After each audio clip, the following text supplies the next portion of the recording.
Imagine करिए कोई भी कोड जो मैंने प्रोग्राम में लिखा है, अगर उस कोड को मैं मान लीजिए मेरे पास कोई नंबर है। अब वो नंबर यूजर से इनपुट आएगा या कहीं से भी आएगा मेरे पास, और मुझे बताना है कि नंबर इवन है या ऑड है। तो मैं ऐसे करके लॉजिक लगा सकता हूँ और यहाँ लिख दिया नंबर इवन है, एल्स बता दिया नंबर ऑड है। ठीक है। अब प्रोग्राम आगे बढ़ता है। अब फिर से आपको कोई एक नंबर मिलता है और आपको फिर से बताना है कि नंबर इवन है या ऑड है। तो अब आप इस केस में एक काम ये कर सकते हैं कि जो कोड अभी आपने पहले लिखा था उसको दोबारा लिखेंगे। थोड़ा टाइम बचाना चाहेंगे तो कॉपी पेस्ट करेंगे। अब आगे चलते हैं और फिर से आपको कोई एक नंबर मिल गया, फिर बताना है कि ये इवन है या ऑड है। तो अब एक टाइम ऐसा आएगा कि आप कॉपी पेस्ट भी नहीं करना चाहेंगे, क्योंकि कॉपी पेस्ट करने में भी आपको टाइम लग रहा होगा और अल्टीमेटली प्रोग्राम में नंबर ऑफ लाइंस तो बढ़ ही रहे, है ना। और इमेजिन करिए कि यही कोड मुझे 10 दिन बाद किसी एक प्रोग्राम में फिर से यूज करना है। इवन ऑड मुझे कई बार अलग अलग जगह यूज करना पड़ सकता है। तो अब मैं चाहता हूं कि मैंने कभी भी एक प्रोग्राम में इवन ऑड का लॉजिक लगा रखा था, तो जब भी मेरी लाइफ में इवन ऑड का कोई लॉजिक आए तो मैं दोबारा ना लिखूं, कॉपी पेस्ट भी नहीं करूंगा, क्योंकि मैं कहाँ ढूंढूंगा किस फाइल में लिखा हुआ है, कहाँ से मैं कॉपी पेस्ट करूंगा। तो यहाँ पर एक कॉन्सेप्ट आ रहा है कोड रियूजेबिलिटी का। एक हमने पढ़ा था कोड रिपीटेशन का। कोड रिपीटेशन का मतलब होता है कि आप एक ही पॉइंट पर प्रोग्राम में हैं और उस कोड को बार बार आप चलाना चाहते हैं। लेकिन यहाँ पर ऐसा नहीं है।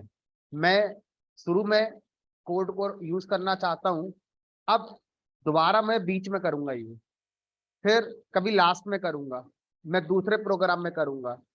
तो लूप से आप ऐसा नहीं कर सकते। आपने अगर यहाँ पर एक लूप लगाया होता, मान लीजिए वाइल या फॉर जो भी है, जब तक ये लूप अपना काम पूरा नहीं कर देगा तब तक आगे के स्टेटमेंट नहीं चलेंगे। लेकिन क्या मैं वाइल लूप से ऐसा कह सकता हूँ कि वाइल लूप एक बार अभी चल जाना, एक बार प्रोग्राम के बीच में चलना, एक बार दूसरे प्रोग्राम में चलना? कोई सेंस नहीं है। तो लूप का पर्पस होता है रिपीटेशन। एक जगह रहते हुए किसी भी काम को अगर आप बार बार करना चाहते हैं तो वो लूप से होता है। लेकिन हम यहाँ पर ऐसा नहीं चाहते हैं। हम चाहते हैं कि किसी काम को हम बार बार करेंगे, लेकिन कहाँ करेंगे ये हमारी मर्जी होगी, कि उसी जगह करेंगे, प्रोग्राम के बीच में करेंगे, प्रोग्राम के लास्ट में करेंगे, या किसी दूसरे प्रोग्राम में करेंगे। दूसरा प्रोग्राम हम 5 साल बाद बनाएंगे, 10 साल बाद बनाएंगे, उससे फर्क नहीं पड़ता। दूसरा प्रोग्राम मैं बनाऊंगा, आप बनाएंगे, कौन बनाएगा दुनिया में, कौन बनाएगा, मुझे फर्क नहीं पड़ता। मेरा लिखा कोड वो यूज कर पाए दूसरा भी। पर ऐसे होने लगा तो फिर तो चीजें बहुत आसान हो जाएंगी। किसी का भी कोड कोई लिखे, इस्तेमाल कोई कर ले। हमने कहा यही तो होना चाहिए, यही तो हो रहा है। तो इस पॉइंट के लिए जो कॉन्सेप्ट बनाया जाता है उसका नाम होता है फंक्शन। यही वो टॉपिक है जिसकी वजह से प्रोग्रामिंग आसान हो चुकी है। नहीं तो क्या होता, जो कोड मैंने लिखा है और वही कोड आपको कभी लिखना है तो आप भी लिखोगे, कोई दूसरा तरीका नहीं। फंक्शन के आ जाने से क्या हुआ कि आप रियूजेबिलिटी को इम्प्लीमेंट कर सकते हैं। कोई भी कोड जो आप बना रहे हैं आप उसे फंक्शन में लिखिए, डायरेक्ट ना बनाकर फंक्शन के अंदर लिखिए, और वो फंक्शन आप उसे कहीं से भी किसी भी प्रोग्राम से क्या कर सकते हैं, रन करा सकते हैं। ठीक है। तो फंक्शन क्या प्रोवाइड करता है, कोड रियूजेबिलिटी के कॉन्सेप्ट को प्रोवाइड करता है। ठीक है। तो अब प्रोवाइड्स कोड रियूजेबिलिटी। अब अगर आपसे कहा जाए कि ये देखने में कैसा होगा, एक प्रोग्राम में कितने फंक्शन हम बना सकते हैं, एक प्रोग्राम में कितने फंक्शन आप बना सकते हैं, जितने चाहे उतने बना सकते हैं। एक फंक्शन में एक लॉजिक जनरली हम लिखते हैं। तो एक फंक्शन आया जिसमें इवन आउट का लॉजिक लिख दिया, दूसरा फंक्शन आया जिसमें फैक्टोरियल का लॉजिक लिख दिया, तीसरे फंक्शन में ओटीपी जनरेट करने का लॉजिक लिख दिया, चौथे में किसी और काम को करने का लॉजिक लिख दिया। जब जिसकी जरूरत पड़ेगी उस फंक्शन को बंद कर लिया जाएगा। तो सर पहचान कैसे होगी कि किस फंक्शन में कौन सा लॉजिक लिखा गया है? तो हर फंक्शन का एक नाम होगा। जितने भी आप फंक्शन बनाएंगे, हर फंक्शन का एक नाम होता है। जैसे मेरे प्रोग्राम में कई सारे वेरिएबल्स हो सकते हैं, तो कैसे पहचान करते हैं? वेरिएबल के नाम ही उसकी पहचान है। ठीक है, तो उसी तरह से हर फंक्शन का नाम होता है और वही उसकी पहचान होती है। ठीक है, अब एक फंक्शन के अंदर हम पूरा प्रोग्राम नहीं बनाते। एक फंक्शन के अंदर हम प्रोग्राम के कुछ स्टेटमेंट्स को लिखते हैं, है ना? तो कैसे पहचान होगी कि कौन से स्टेटमेंट फंक्शन के अंदर हैं और कौन से स्टेटमेंट फंक्शन के बाहर हैं? तो अगर आपसे ये पूछा जाए कि एक प्रोग्राम में मैंने इफ एल्स लगाया है, तो कैसे पहचान करते हो कि ये स्टेटमेंट इफ के अंदर है या इफ के बाहर है? इंडेंटेशन होता है, इंडेंटेड ब्लॉक बनाते हैं। उसी तरह से फंक्शन के साथ भी क्या होगा? इंडेंटेड ब्लॉक बनाए गए। ठीक है, तो अब अगर मैं इसको और बेटर वे में लिख दूं तो मैं ऐसा कह सकता हूं, a function is a named block that provides code reusability. तो फंक्शन क्या है? एक नेम्ड ब्लॉक है जिसका नाम होगा। इफ एल्स का नाम नहीं होता है। आप बोलो सर इफ, तो ये इफ एल्स ऐसे आपने लगा दिया। अब मैं अपने प्रोग्राम में एक और इफ लगा दूं तो लगा सकते हैं, मना थोड़ी है कोई। तो अब बताओ कैसे पहचानोगे इफ एल्स कौन सा है? पहला वाला, दूसरा वाला? या तो ऐसे बोलोगे, या बोलोगे लाइन नंबर 3 वाला इफ, लाइन नंबर 9 वाला इफ। इनका कोई अपना नाम है? कोई नाम नहीं है। तो इफ एल्स फॉर व्हाइल, अभी तक हमने जो भी ब्लॉक बनाए हैं उन ब्लॉक का कोई अपना निजी नाम नहीं होता है। इफ तो कीवर्ड है, कीवर्ड का नाम है। एल्स दूसरे कीवर्ड का नाम है। तो एक प्रोग्राम में मैं कितनी बार भी इफ अपना यूज कर सकता हूँ, तो हर बार इफ ब्लॉक ही कहलाएगा वो। तो इफ कोई नाम नहीं हो गया ब्लॉक का। लेकिन जब हम फंक्शन बनाएंगे तो फंक्शन एक नेम्ड ब्लॉक होता है तो ब्लॉक, लेकिन उसका आप एक नाम रख सकते हैं। ठीक है, तो कैसे रखेंगे वो सब सीखते हैं। तो function is a named block that provides code reusability। अब फंक्शन के दो हमारे पार्ट होते हैं। There are two parts of a function. एक फंक्शन के दो पार्ट होते हैं। ठीक है, पहला पार्ट कहलाता है फंक्शन डेफिनेशन। फंक्शन डेफिनेशन का मतलब है हम ये बता रहे हैं कि फंक्शन के अंदर क्या कोड लिखा गया है ना? किस काम को करने के लिए हमने फंक्शन बनाया है, that is known as function definition. अब अभी तक हमने क्या देखा कि कोई भी प्रोग्राम का execution sequentially top to bottom होता है। जो पहले लिखा है पहले चलेगा प्रोग्राम में, जो बाद में लिखा है वो बाद में चलेगा। लेकिन फंक्शन के साथ ऐसा नहीं होता। मैंने अपने प्रोग्राम में फंक्शन डिफाइन करे, तो जिस ऑर्डर में मैंने फंक्शन अपने प्रोग्राम में डिफाइन करे हैं वो उस समय एग्जीक्यूट नहीं होते हैं। तो फंक्शन को डिफाइन करने का मतलब ये नहीं होता कि फंक्शन अभी एग्जीक्यूट हो गया। सोचिए, अगर मैंने अपने प्रोग्राम में एक फंक्शन डिफाइन करा और वो एग्जीक्यूट हो गया, तो आप रियूजेबिलिटी कैसे लोगे? फिर तो एक ही बार चलेगा वो। या आपने कोई प्रोग्राम बनाया, इस प्रोग्राम में आपने कोई भी स्टेटमेंट लिखा, तो by default top to bottom program में जो स्टेटमेंट आता जाएगा एग्जीक्यूट करते जाएंगे। अब ये स्टेटमेंट एग्जीक्यूट हो गया। अब मैं आपसे कहूं कि ये एक फंक्शन है जिसके अंदर मान लीजिए 4 स्टेटमेंट लिखे हैं।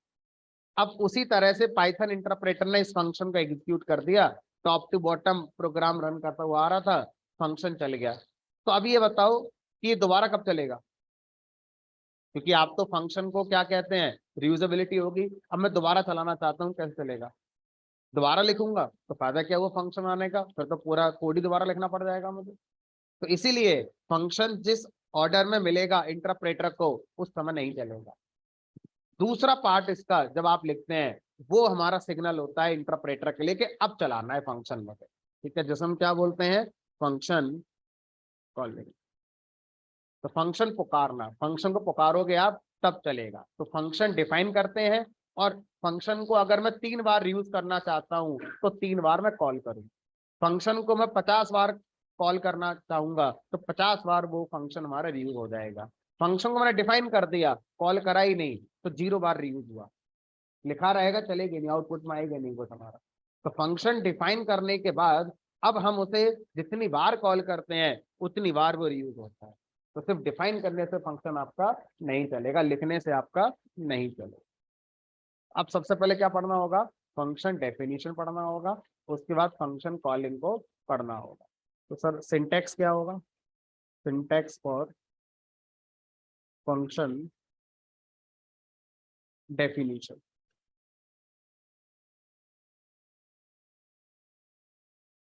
तो अगर हम फंक्शन को डिफाइन करना चाहते हैं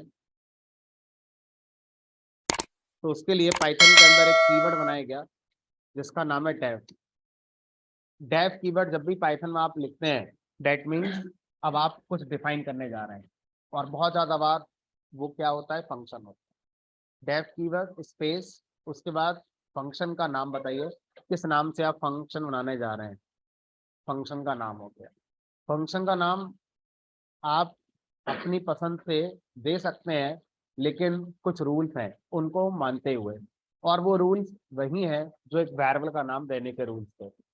फंक्शन के नाम में स्पेस नहीं होना चाहिए, फंक्शन के नाम में हमारा अदर सिंबल नहीं हो सकते अंडरस्कोर के अलावा, ठीक है। फंक्शन का नाम डिजिट से स्टार्ट नहीं होना चाहिए, बीच में डिजिट कहीं भी आ सकते। तो यही रूल हमारे किसके थे, वेरिएबल के, है ना। फंक्शन का नाम एक कीवर्ड नहीं होना चाहिए अपने आप में, ठीक है। उसके बाद पैरेंथेसिस लगाएंगे। अब इसको टपल नहीं बोलेंगे, है ना, ये हमारा फंक्शन की पैरेंथेसिस हो गई। उसके बाद यहाँ पर हम कुछ पैरामीटर्स लिखते हैं, जरूरत पड़ेगी तो लिखेंगे, नहीं तो नहीं लिखेंगे। उसके बाद इंडेंटेड ब्लॉक, जितने स्टेटमेंट्स यहाँ लिखने हैं उतने लिखेंगे, डेट फंक्शन खत्म हो, ठीक है। अब फंक्शन को रन कराना है, तो फंक्शन को रन कराने के लिए हमें क्या करना होता है, फंक्शन को कॉल करना होगा। जब फंक्शन को कॉल करते हैं तो उस समय डेफ कीवर्ड नहीं लगाते, उस समय बस फंक्शन का नाम बताते हैं कि फंक्शन का नाम यह है, और उसके आगे पैरेंथेसिस का पेयर।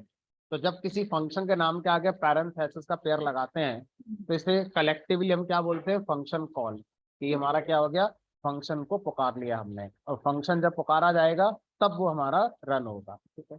और यहाँ पर जरूरत पड़ने पर आर्गुमेंट दिए जाते हैं, तभी आर्गुमेंट क्या होते हैं आगे चल के डिस्कस करेंगे। दूसरा सिंटैक्स ये है कि फंक्शन कॉल से कुछ रिजल्ट बनता है, तो उन रिजल्ट्स को आप किसी वेरिएबल में संभाल के रख सकते हैं, सो डैट आगे के प्रोग्राम में फंक्शन से जो रिजल्ट जनरेट हुआ है उसका इस्तेमाल किया जा सके, ठीक है। तो जनरली किसी फंक्शन को कॉल करने के ये दो सिंटैक्स हमारे पाइथन के अंदर होते हैं, ठीक है। तो आप इनको कोड में इम्प्लीमेंट करते हैं, आसान है, इंटरेस्टिंग है, और आगे की पूरी पाइथन इसी बात पे टिकी हुई है,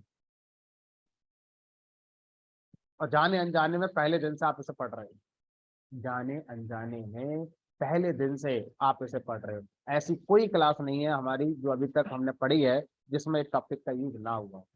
एक बार पढ़ लेते हैं फिर आपको बताऊंगा, आप बोलोगे हाँ सर ये तो पहले दिन से क्या हर प्रोग्राम में है, और ये तो असंभव है कि इसके बिना कोई प्रोग्राम बना भी लिया जाए, ठीक है। देखते हैं। तो अब मैं एक फंक्शन आना चाह रहा हूँ, और फंक्शन का नाम क्या रखोगे, तो अभी थोड़ा सा सिंटैक्स के साथ फैमिलियर होते हैं, तो बहुत ज़्यादा कोई मीनिंगफुल कोड मैं नहीं लिख रहा फंक्शन के अंदर, बस हम देखना चाहते हैं डिफाइन ऐसे करते हैं और कॉल ऐसे करते हैं, सिंटैक्स से एक बार फैमिलियर हो जाते हैं। तो डैश कीवर्ड, फंक्शन का नाम कर दिया मान लीजिए कलर, तो मैं इसके अंदर से कुछ कलर के नाम प्रिंट कराऊंगा, ऐसा कुछ चाहते हैं। पैरेंथेसिस का पेयर लगाया, यहाँ पर अभी पैरामीटर की कोई जरूरत नहीं है, ऑप्शनल होते हैं, जब जरूरत होगी तो आप यहाँ पर कुछ लिखेंगे, वो क्या लिखेंगे आगे चल के डिस्कस करें। उसके बाद इंडेंटेड ब्लॉक में इस फंक्शन के अंदर मान लीजिए लिख दिया मैंने रेड और ग्रीन, कुछ भी मैसेज अपना प्रिंट करा।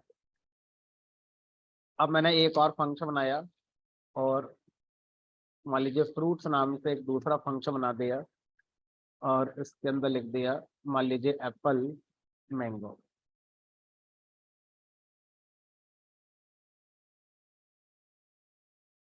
अब इस प्रोग्राम को अगर मैं रन करता हूँ तो इनमें से कोई फंक्शन रन नहीं होगा, क्यों सर, क्योंकि आपने तो बताया था फंक्शन डिफाइन करने से नहीं चलते, फंक्शन को चलाने के लिए हमें दूसरा पार्ट भी प्ले करना पड़ेगा, और वो क्या है, वो है उसे कॉल कर। तो आप एक प्रोग्राम में 1000 फंक्शन बना लो, कोई फर्क नहीं पड़ता, चलेंगे तभी जब उनको आपने कॉल भी किया हो। ऐसा कोई जरूरी नहीं है कि कॉल इसी प्रोग्राम से करना है, आप दूसरे प्रोग्राम से कॉल कर लेना। आज नहीं करना है कोई बात नहीं, कल कर लेना, परसों कर लेना। प्रोग्राम पेन ड्राइव में किसी दूसरे को दे दो, वो हो सकता है अपने प्रोग्राम से कॉल कर लेना, तो कोई भी कर सकता है। तो अभी हम इसी से करके सीखते हैं, और फिर दूसरे प्रोग्राम से भी करना सीखेंगे, और फिर दूसरे कंप्यूटर से कॉल करना सीखेंगे। तो बहुत पावरफुल कॉन्सेप्ट है ये। अब कॉल करना क्या है, तो जो पहले कॉल करोगे वो पहले रन होगा। आपने पहले कलर्स बनाया है, लेकिन आप कॉल करते समय अगर पहले फ्रूट्स फंक्शन को कॉल कर देते हैं तो यही चलेगा पहले, उसके बाद कोई नहीं चलेगा, क्योंकि आपने कॉल किसे करा, सिर्फ फ्रूट। तो कॉल करते समय डेफ कीवर्ड नहीं लगाते हैं, सिर्फ फंक्शन का नाम लिखते हैं और उसके आगे पैरेंथेसिस का पेयर लगाते हैं। ठीक है, एप्पल मैंगो आ गया, तो दूसरा नहीं आया क्योंकि आपने कॉल ही नहीं करा, है ना। तो अब सर मैं दूसरा भी कॉल करना चाहता हूँ, कर लो।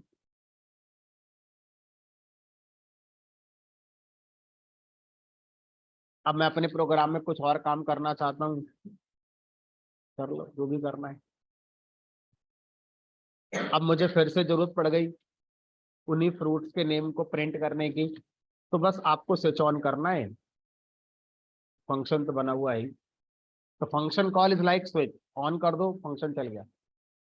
अब जितनी मेहनत लगेगी वो जिसने बनाया है एक बार लगेगी, जितनी बार इसको इस्तेमाल करना है बस एक लाइन लिखनी है। तो एक फंक्शन में भी मैंने 2 लाइन लिखी है, 2000 लाइन लिखो, मना किसने किया है। 20,000 लाइन का प्रोग्राम बनाओ फंक्शन के अंदर, लेकिन उन 20,000 लाइन को चलाने के लिए बस एक ही ट्रिगर ही है, कॉल कर दो चल के। तो जहां से भी आप जब भी जहां से भी आप फंक्शन को कॉल करेंगे तो फंक्शन आपका चलेगा। लेकिन एक बात ध्यान रखनी है कि फंक्शन के 2 पार्ट तो आपने बता दिए, फंक्शन डेफिनेशन और फंक्शन कॉलिंग। क्या ऐसा कर सकते हैं कि मैंने कॉल पहले कर लिया ऐसे करके? तो इंटरप्रेटर ये कहता है कि भाई आपने फंक्शन कॉल अगर करा है तो उससे पहले वो फंक्शन की डेफिनेशन आ जानी चाहिए। आगे के प्रोग्राम में होगी तो मैं उसको सर्च नहीं करूंगा, कोई भी डेफिनेशन पहले आनी चाहिए, उसके बाद ही आप उसे कॉल कर सकते। ऐसा नहीं है कि पहले आप कॉल कर रहे हैं और ये सोच रहे हैं कि आगे तो मैंने डिफाइन कर ही दिया है फंक्शन, इंटरप्रेटर आगे नहीं जाएगा। अब तक जो प्रोग्राम चल चुका उसमें डेफिनेशन आ जानी चाहिए, कोई तो कोई डेफिनेशन इस लाइन पर कलर्स नाम से आई नहीं होगी तो एरर आ जाएगी, हमेशा एरर आ जाएगी। और अगर मेरे प्रोग्राम में एरर आ जाती है तो आगे का प्रोग्राम नहीं चलता। तो आगे आपने सही लिखा है गलत लिखा है मैटर ही नहीं करेगा, क्योंकि प्रोग्राम आगे रन ही नहीं होगा, है ना। क्या रहा है, name colour is not defined, तो कलर नाम से कुछ भी डिफाइन नहीं। ठीक है, तो इस बात का ध्यान रखेंगे कि फंक्शन डेफिनेशन और फंक्शन कॉलिंग में पहले डेफिनेशन आती है, उसके बाद फंक्शन की कॉलिंग आती है। जितनी बार चाहें उतनी बार आप क्या कर सकते हैं, फंक्शन की कॉलिंग कर सकते। क्या होगा अगर मैंने एक ही फंक्शन को 2 बार डिफाइन कर दिया?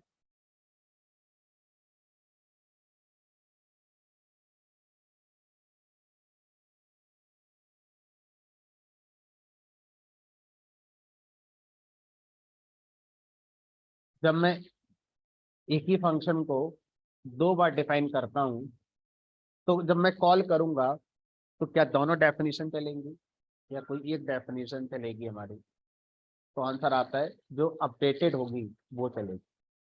तो जिस पॉइंट पर आपने कलर फंक्शन कॉल किया उस पॉइंट से पहले तक अपडेटेड डेफिनेशन क्या है, हमने कहा ये वाली ब्लैक एंड व्हाइट वाली, तो यही चलेगी।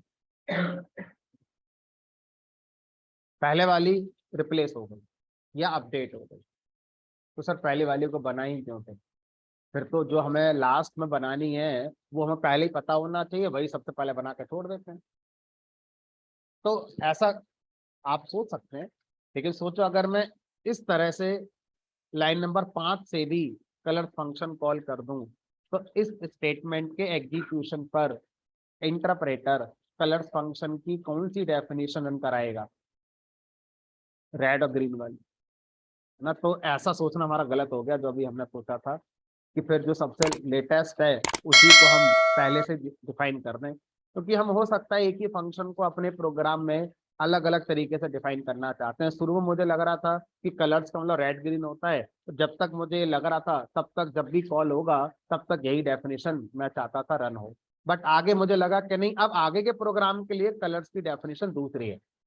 एक प्रोग्राम में डेफिनेशन थ्रू आउट सेम नहीं चाहिए। शुरू के हिस्से में डेफिनेशन फंक्शन की ये होनी चाहिए, आगे के हिस्से में फंक्शन की डेफिनेशन थोड़ी सी बदलनी चाहिए। तो आप इसी वजह से एक फंक्शन को 2 बार 3 बार डिफाइन कर रहे हो सकते हैं। तो जिस समय आप फंक्शन को कॉल करते हैं उस समय जो सबसे अपडेटेड डेफिनेशन होती है वो आपकी चल रही होती है। ठीक है, चलो अब ये आंसर हर लैंग्वेज में अलग अलग है। सी लैंग्वेज में अलाउड ही नहीं है, एरर आ जाएगी कि आप ऐसा कर ही नहीं सकते। जावा लैंग्वेज में अलाउड है, लेकिन उसमें फिर बहुत सारे कंडीशंस हैं कि ऐसा कर दो वैसा कर दो तब अलाउड है, सीधे सीधे तो वहां भी अलाउड नहीं। पाइथन के अंदर कोई कंडीशन नहीं है, अलाउड है और अपडेटेड डेफिनेशन पिक करी जाती है।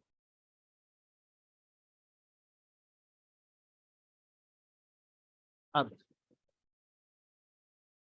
थोड़ा सा मीनिंगफुल कोड की तरफ आगे बढ़ते।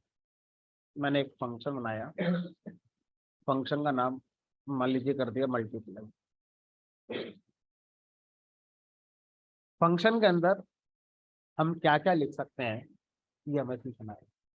तो अभी हमने फंक्शन के अंदर प्रिंट स्टेटमेंट लगाया। और क्या क्या लिख सकते हैं फंक्शन के अंदर? कोई भी स्टेटमेंट जो आज तक आपने पाइथन में लिखा है वो स्टेटमेंट फंक्शन के अंदर लिखा जा सकता है। जैसे वेरिएबल बनाना, लूप लगाना, इफ एल्स कंडीशन लगाना, यूजर से इनपुट लेना, लिस्ट टपल सेट ये सब बनाना। तो जितना कोड आज तक आपने लिखा है पाइथन में, सारा का सारा कोड फंक्शन के अंदर लिखा जा सकता है, क्योंकि कोई रोक टोक नहीं है कि फंक्शन में क्या लिखेंगे।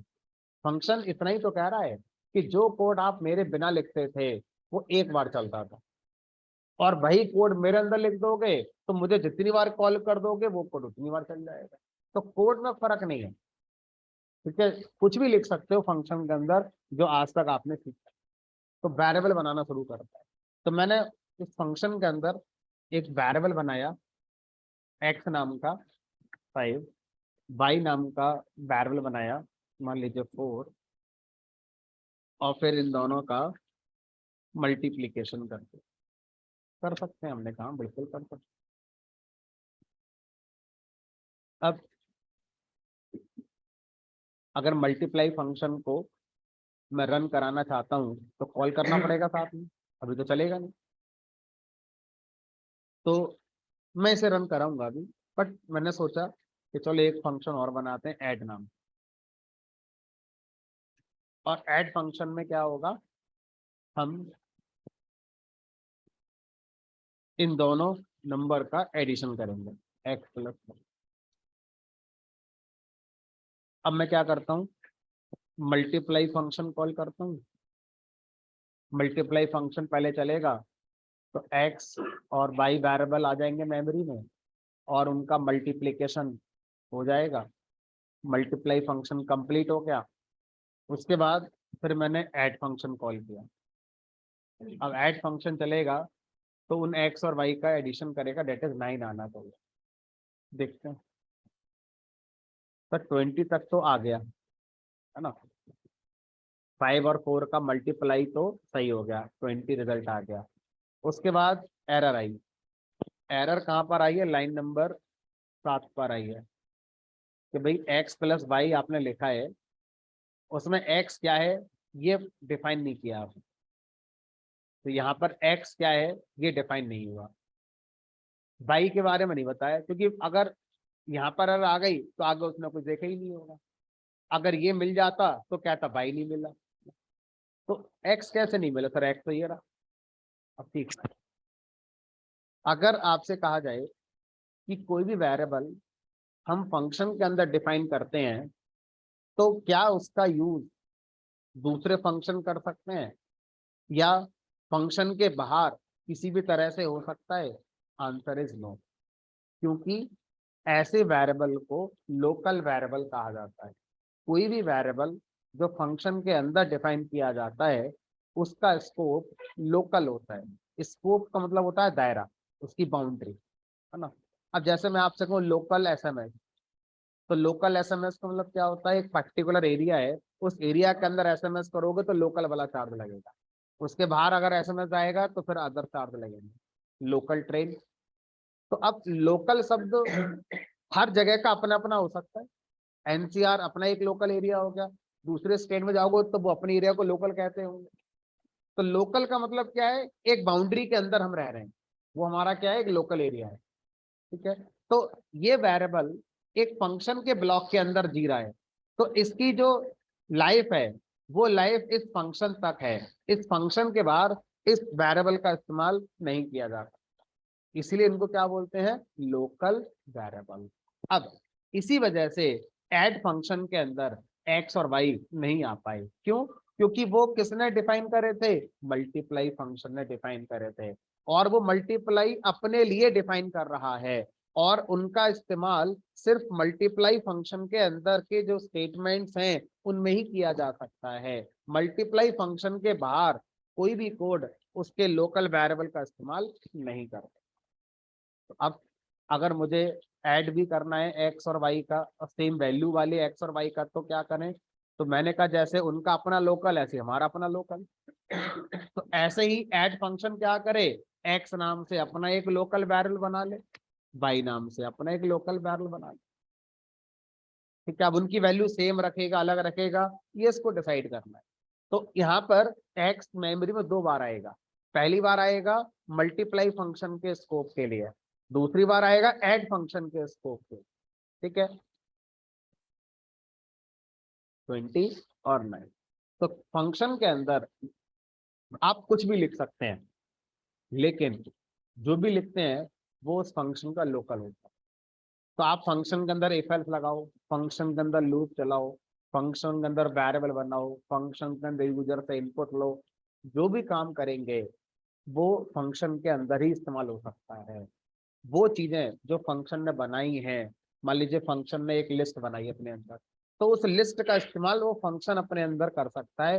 फंक्शन के बाहर अगर आप आ गए तो फिर उस लिस्ट का इस्तेमाल नहीं कर सकते। तो कोई भी कोड जो फंक्शन के अंदर लिखते हैं लोकल टू दैट फंक्शन रहे। ठीक है, तो इसका कोई समाधान?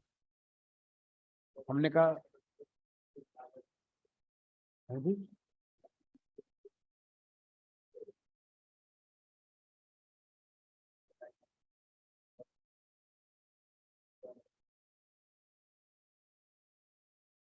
दूसरी डेफिनेशन से पहले आप पहली बार जब कॉल करेंगे तो वो इस्तेमाल होगा, और दोबारा डिफाइन कर दिया, अब जब कॉल करेंगे तो लेटेस्ट वाली चलेगी। अब आप बोले नहीं मैंने दोनों एक साथ डिफाइन कर दिया, अब मैं दोनों को एक साथ कॉल करना चाहता हूँ, तो नहीं होगा, फिर अपडेटेड वाला आएगा। ठीक है सर, इस प्रॉब्लम का सोल्यूशन क्या है? हमने प्रॉब्लम नहीं कहा हुआ है, ये कॉन्सेप्ट है, कोई समस्या थोड़ी है ये तो कॉन्सेप्ट है कि फंक्शन के अंदर जो एक वेरिएबल आएगा वो लोकल वेरिएबल आएगा।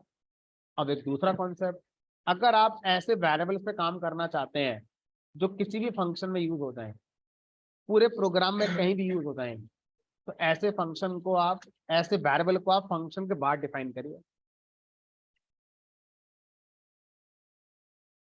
तो अब ये दोनों वेरिएबल क्या कहलाएंगे? Global variable. तो सर ये बताओ, आज तक हम जब भी कोई वेरिएबल बनाते थे तो ऐसे ही तो बनाते थे, तो जाने अनजाने में आज तक आप जो पढ़ रहे थे variable according to scope, according to life, वो क्या थे? Global variable.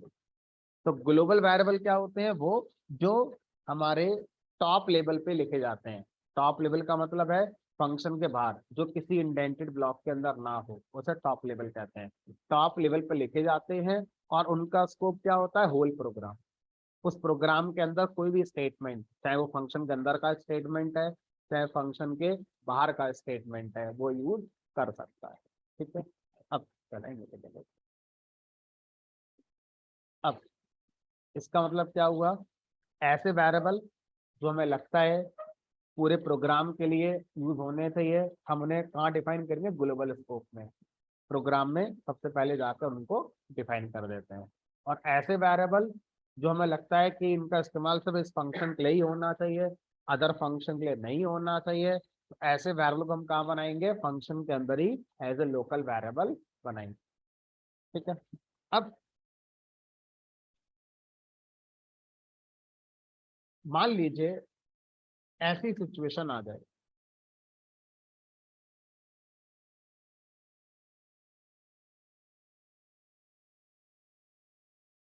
मैंने जिस नाम के ग्लोबल वेरिएबल बना रखे हैं, है ना, उसी नाम से मल्टीप्लाई फंक्शन में लोकल वेरिएबल भी बना दिए, तो क्या ये अलाउड होगा, एरर तो नहीं आ जाएगी? और अगर ऐसा है तो मल्टीप्लाई फंक्शन में लाइन नंबर 6 पर जब x और y का यूज हो रहा होगा तो इंटरप्रेटर कौन से वाले x और y का यूज करवाएगा, लोकल वाले का करवाएगा या ग्लोबल वाले का कराएगा?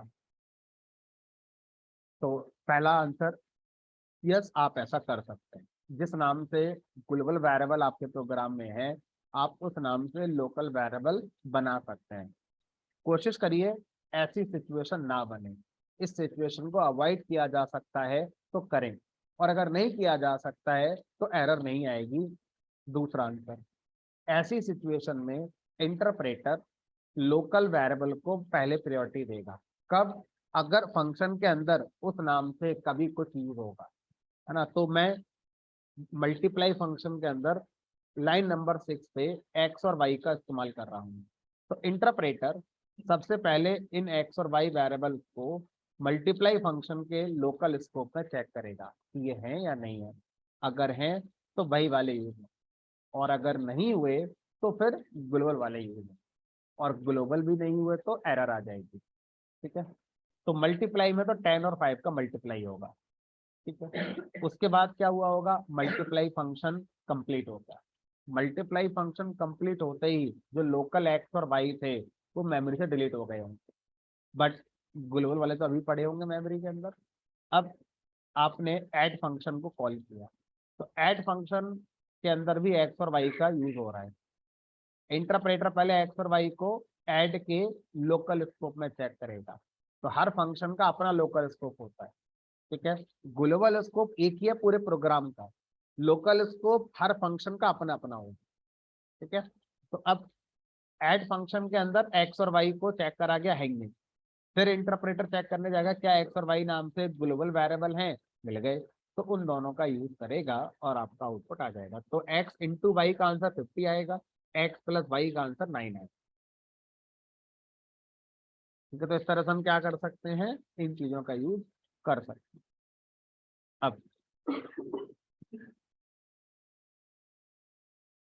एक सिनेरियो और आता है, वो सिनेरियो क्या है उसकी बात है। मान लीजिए मैं मल्टीप्लाई फंक्शन बना रहा था, मैंने इसके अंदर अपने लोकल वेरिएबल बनाए एक्स। अब मुझे लगा कि ये होने ग्लोबल होने चाहिए, तो मैं इनको फंक्शन के बाहर डिफाइन करना भूल गया और मैं फंक्शन के अंदर आ चुका हूँ। तो क्या कोई ऐसा तरीका है कि फंक्शन के बाहर जाए बिना इनको ग्लोबल बना दिया जाए? भाई एक तरीका तो मुझे पता ही है, मैं यहाँ से इन्हें हटाकर फंक्शन के बाहर लिख दूंगा, वो तो मुझे आता ही है। अब क्वेश्चन ये है कि फंक्शन के बाहर जाए बिना फंक्शन में रहते हुए ही क्या किसी लोकल वेरिएबल को ग्लोबल बनाया जा सकता है? आंसर है yes। हम लोकल वेरिएबल को ग्लोबल भी बना सकते हैं। एक तो है कि नेचुरली ग्लोबल है, पहले ही बना कर रखा है हमने। एक होता है कि नहीं, हमारी सोच थी पहले इसे लोकल बनाने की, बाद में कुछ लगा हमें कोड में, सोचा कि चलो अब इसको ग्लोबली बना देते हैं। लेकिन अब फंक्शन के बाहर नहीं जाना चाहता, हो सकता है फंक्शन काफी बड़ा लिखा गया, जो 3 लाइन का 4 लाइन का फंक्शन है, हो सकता है 100-200 लाइन का फंक्शन है, तो बार बार स्क्रॉल अप करके कहाँ जाऊंगा मैं ऊपर, है ना। तो एक कीवर्ड आता है जिसका नाम है ग्लोबल। ग्लोबल कीवर्ड के आगे वो वेरिएबल जिनको आप ग्लोबल बनाना चाहते हैं उनको लिख दीजिए, और एक से ज्यादा है तो कॉमा लगा के लिखेंगे एक्स कॉमा। तो इस लाइन से क्या होगा, जितने भी अब मल्टीप्लाई फंक्शन एक्स और वाई, जितने भी नहीं, एक्स और वाई नाम के वेरिएबल जब भी मल्टीप्लाई फंक्शन बनाएगा तो वो कहाँ चले जाएंगे, ग्लोबल स्कोप में चले जाएंगे, और उनका इस्तेमाल प्रोग्राम में कहीं भी किया जा सकता हो। ठीक है, तो इसका मतलब ऐड फंक्शन यूज कर पाएगा, हमने कहा कर पाएगा। 10 ऑफ 5 15। और अगर मैं ये लाइन हटा दूं यहाँ से तो अब ये लोकल ही रह गए। अब इसका इस्तेमाल से मल्टीप्लाई कर पाएगा, ऐड नहीं कर पाएगा, ऐड में एरर आ जाएगी।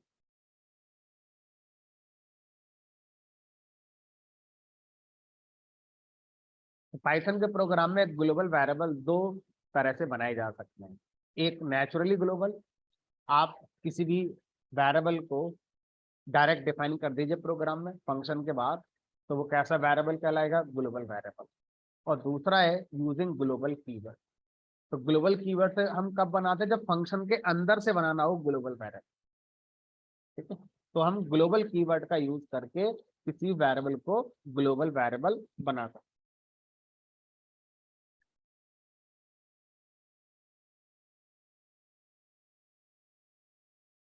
अब थोड़ा सा और मीनिंगफुल फंक्शन बनाने की कोशिश करते हैं। तो मैं चाहता हूं कि मैं एक फंक्शन बनाऊं जो दो नंबर का मल्टीप्लाई करे, x equal to 5, y equal to 4 और x मल्टीप्लाई। अब हम फंक्शन के उस कॉन्सेप्ट पर भी काम करना चाहते हैं जो कहता है कि फंक्शन का कोड रियूजेबल होता है, जितनी बार कॉल करेंगे उतनी बार फंक्शन यूज होगा। तो मैंने इसको 3 बार कॉल करा।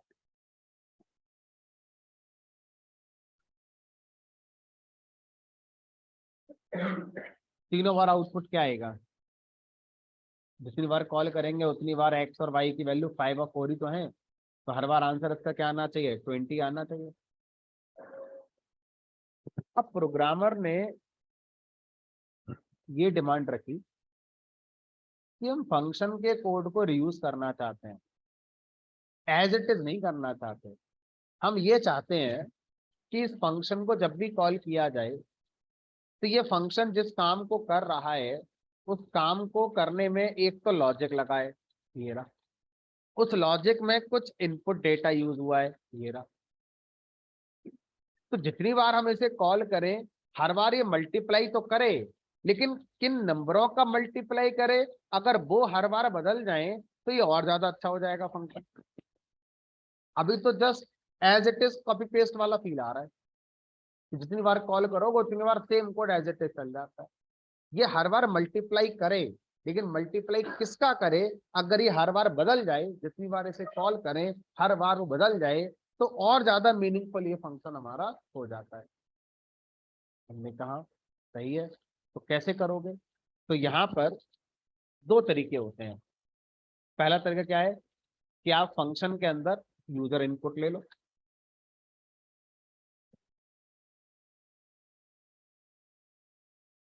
एंटर फर्स्ट नंबर,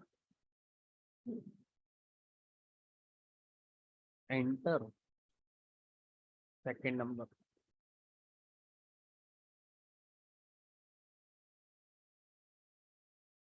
अब प्रोग्राम चलेगा, पहली बार कॉल हुआ तो फंक्शन ने अपने अंदर से दो नंबर पूछे, मल्टीप्लाई कर दिया, दोबारा फंक्शन कॉल हुआ फिर से पूछेगा, तो आपने फिर से दे दिया, तीसरी बार चला और फंक्शन बंद हो गया।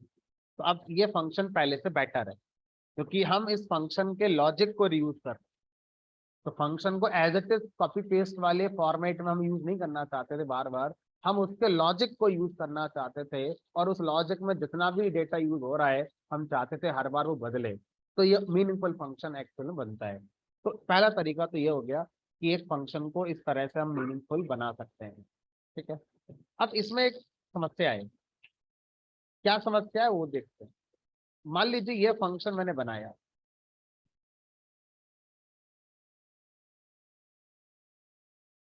ये मैंने बनाया, मैंने आपसे कहा कि मेरे पास मल्टीप्लाई का एक फंक्शन है, आपको अपने कभी किसी प्रोग्राम में मल्टीप्लाई करना हो तो आप मेरा फंक्शन कॉल कर लेना, आप अपना लॉजिक मत लिखना, है ना। तो आपने कहा ठीक है। अब आपने अपना एक प्रोग्राम बनाया, जिस प्रोग्राम में एक फाइल थी। इस फाइल में 2 नंबर लिखे हुए थे पहले तो। आपने अपने प्रोग्राम में पहले क्या करा, इस फाइल से दोनों नंबर रीड करे। फिर आपने सोचा कि जो 2 नंबर आपने रीड करे हैं अभी, उनका मल्टीप्लिकेशन आप मेरे वाले कोड से कराओगे। तो आपने क्या करा, अपने प्रोग्राम से मल्टीप्लाई फंक्शन कॉल कर दिया।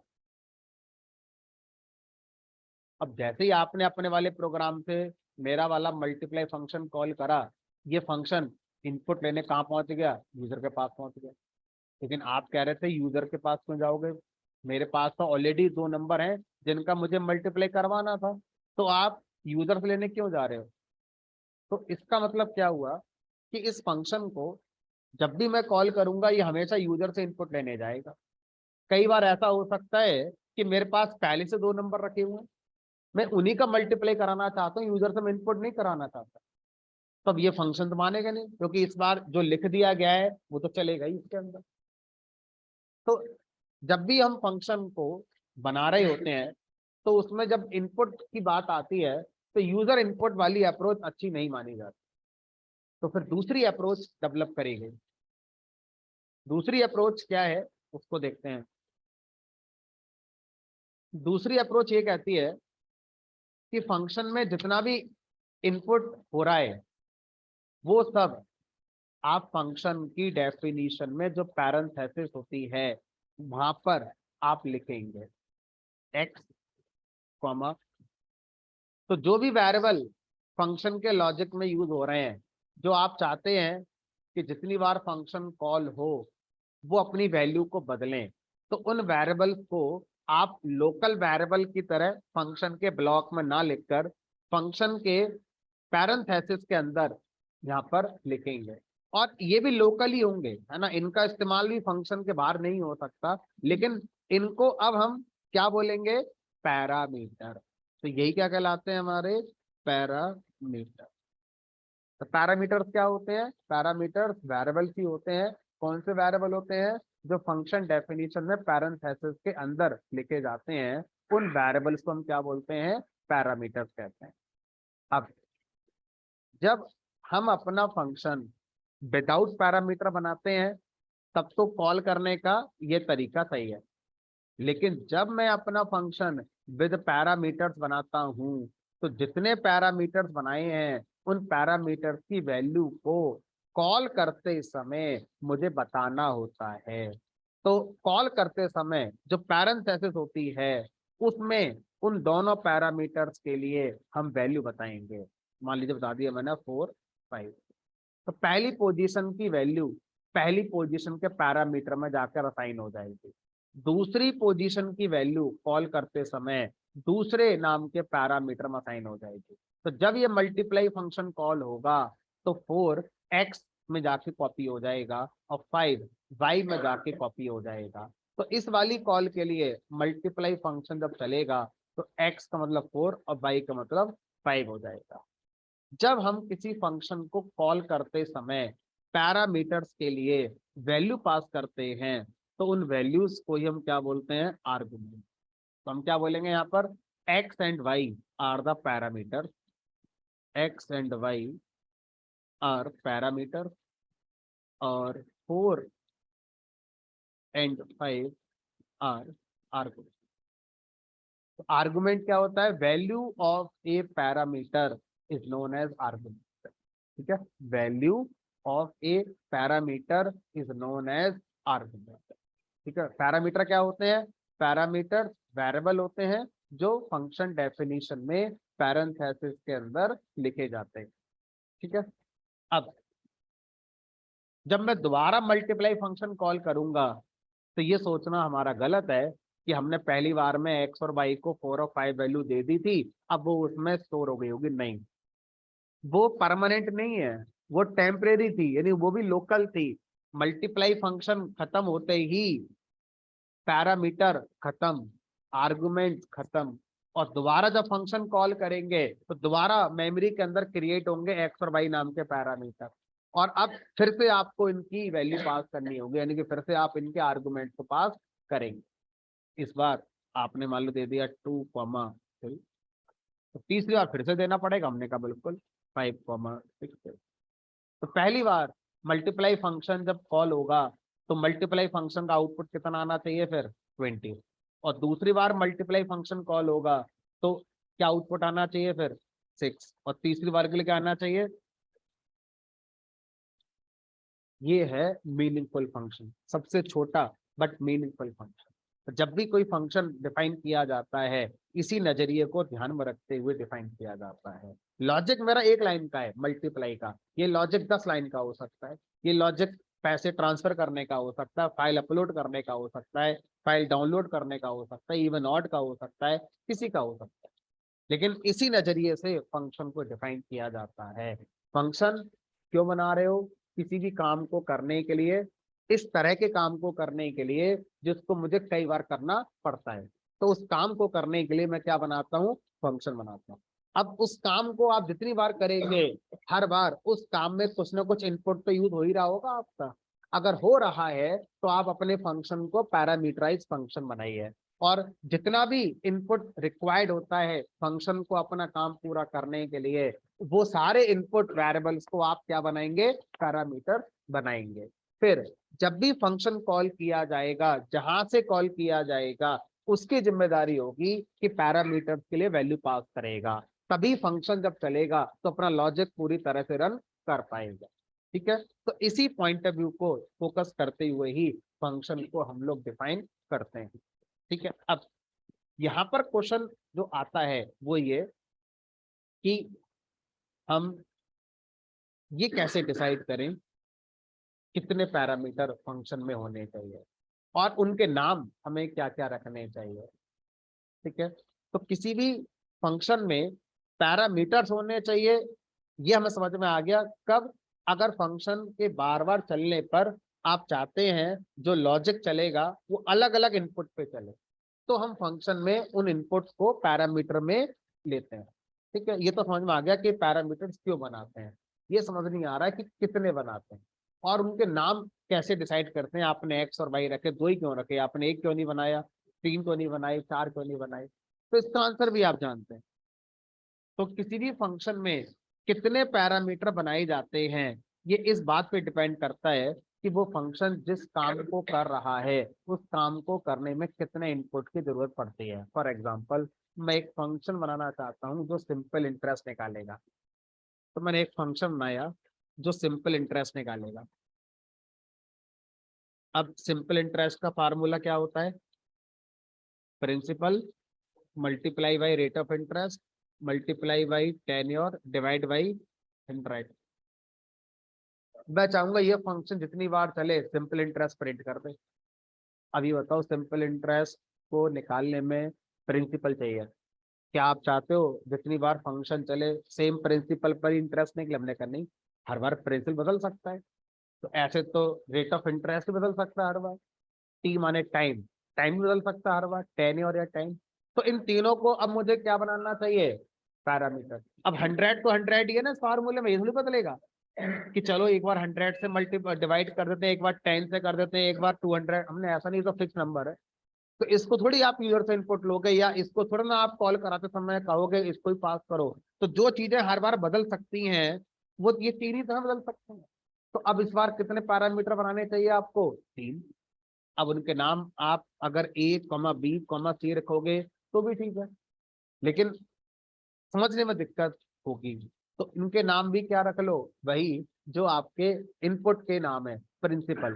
प्रिंसिपल मतलब पी, तो पूरा लिख दो प्रिंसिपल, और ज्यादा अच्छा है। ठीक है, rate of interest R Y लिख लो, लेकिन आर लिखोगे तो भी ठीक है।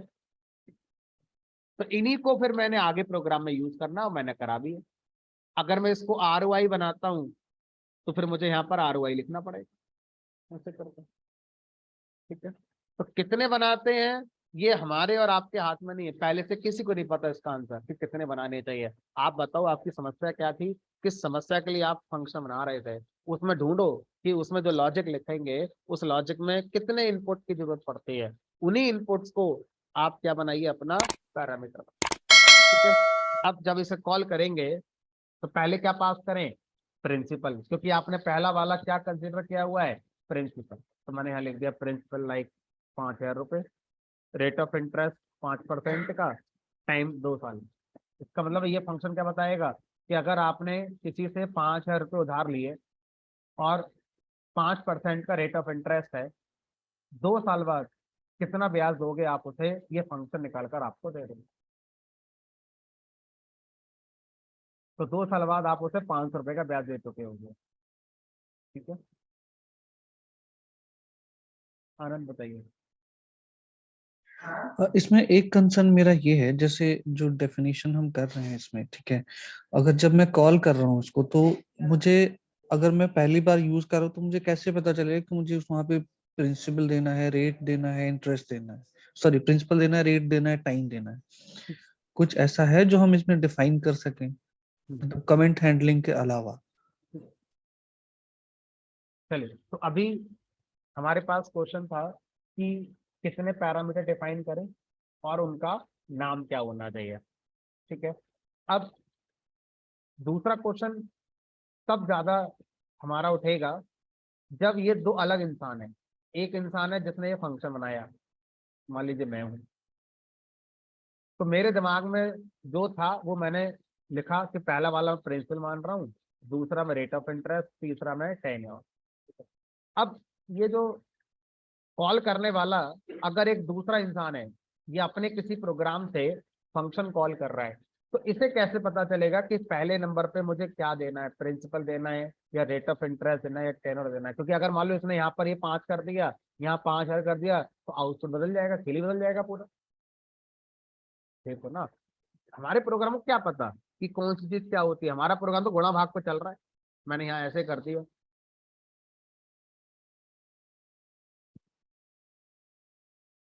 और अगर यहाँ पर मान लीजिए बाई चांस की बात है कि ये मल्टीप्लाई यहाँ पर हो रहा है, इसलिए हमारा ये ऐसे हो गया, क्योंकि ये तीनों मल्टीप्लाई हो रहे हैं, तो हमारा थोड़ा सा गुड लक कह लो कि यहाँ पर मल्टीप्लाई में कोई किसी भी ऑर्डर में हो जाएगा तो फर्क नहीं पड़ेगा। बट हर बार ऐसा हमारा गुड लक नहीं होगा कि नंबरों का गुणा ही हो रहा होगा, हो सकता है किसी में प्लस हो रहा हो, किसी में भाग हो रहा हो। मान लो यहाँ पर प्लस हो रहा होता है ऐसे करके, तो पूरा खिली बिगड़ जाता हमारा।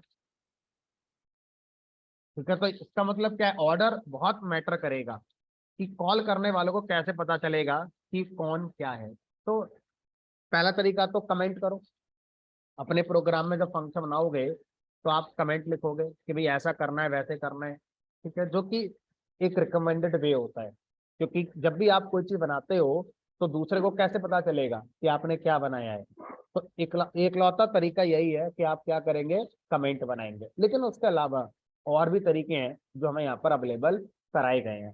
कैसे कराए गए हैं उसकी बात करते हैं।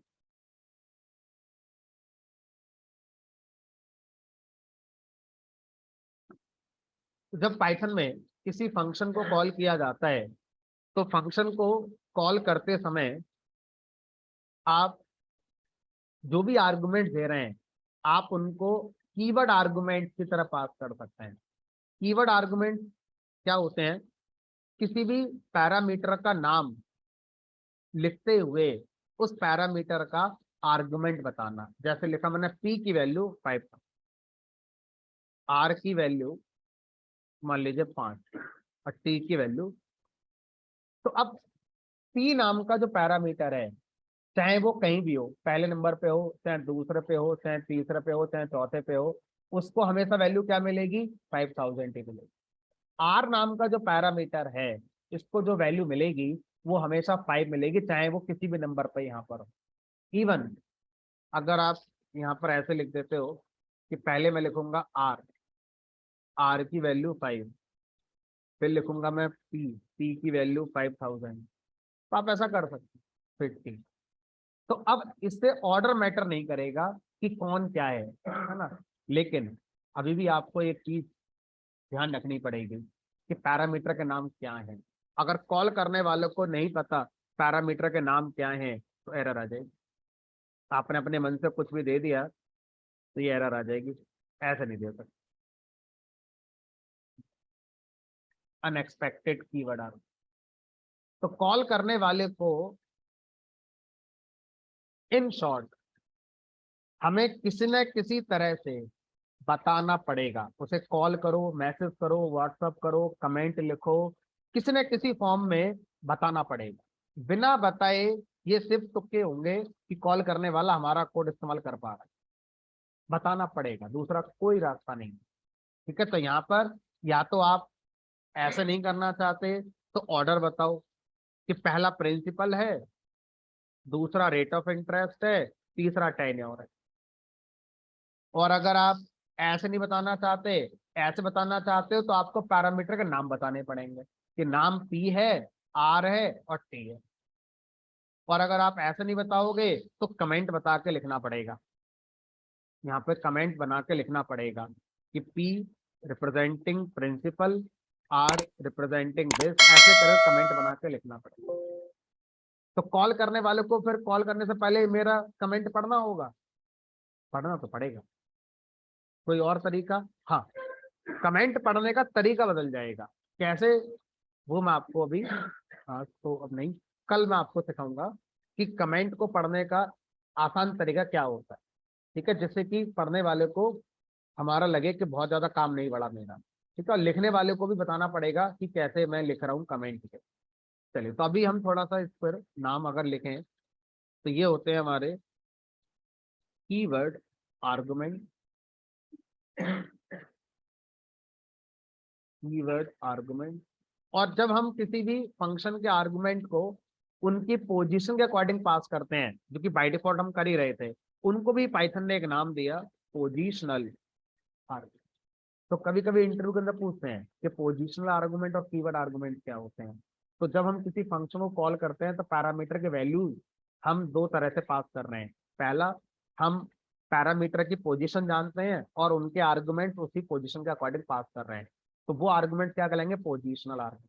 दूसरा, हम पैरामीटर से नाम जानते हैं, ऑर्डर मैटर नहीं करता हमारे लिए, बट हमारे लिए नाम मैटर करता है। तो हम कॉल करते समय पैरामीटर का नाम इक्वल टू उसका आर्गुमेंट, कॉमा दूसरा पैरामीटर का नाम इक्वल टू उसकी वैल्यू। तो जब इस तरह से आर्गुमेंट पास करेंगे, that is known as keyword.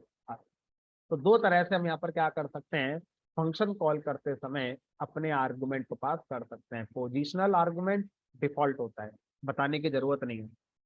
तो जब आप कर रहे हो तो ये डिफॉल्ट है। और दूसरा होता है हमारा कीवर्ड आर्गुमेंट।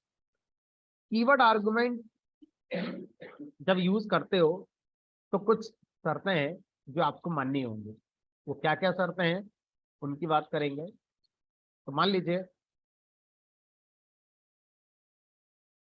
पहली शर्त, कीवर्ड आर्गुमेंट रिपीट नहीं होना चाहिए। आपने फिर लिख दिया आर इक्वल टू 7, एरर आ जाएगी, क्योंकि आर नाम से आप पहले ही बता चुके, रिपीट नहीं होना चाहिए। Keyword argument repeat. दूसरी शर्त, जो हमारा कीवर्ड आर्गुमेंट है वो उसी नाम से ही होना चाहिए जो हमारा पैरामीटर का नाम है। अगर आपने इसे किसी और नाम से बना दिया तो फिर से एरर। Unexpected keyword argument.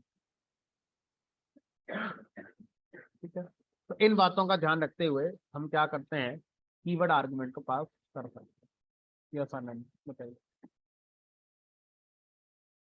इसमें एक चीज मैं पूछना चाह रहा था, जस्ट उसके लिए, कि क्या हम लोग इसमें इनपुट ले सकते हैं? अगर मैं डेफिनेशन कॉल कर रहा हूँ तो मैं यूजर से इनपुट ले सकता हूँ उसमें, ले सकते अगर मैं पीआरटी की ही बात करूँ तो? हैं, बिल्कुल ले सकते हैं।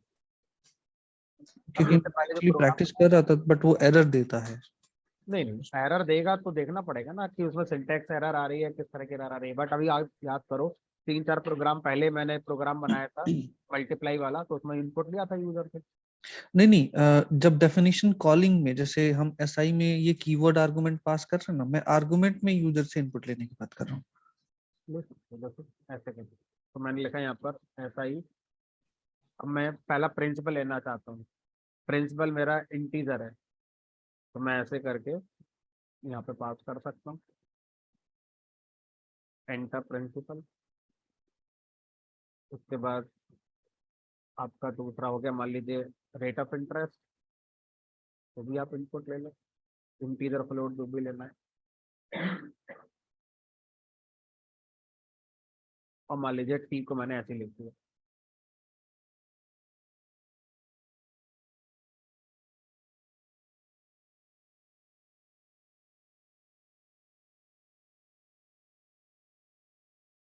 ठीक है, चलिए आज इतना रखेंगे। कल जब आप क्लास में आए तो एक बार जो क्लासरूम ग्रुप है उसका थोड़ा सा मैसेज देख कर आए। माइट भी कल शायद मैं अवेलेबल नहीं हूँगा, बट 50-50 है, हो सकता है मैं अवेलेबल हूँ, हो सकता है ना हूँ। तो कल क्लास आने से पहले एक बार ग्रुप पर मैसेज चेक कर लेना है ना, जो भी होगा मैं आपको अपडेट कर दूंगा। आप 8-9-10 बजे तक अपडेट कर दूंगा।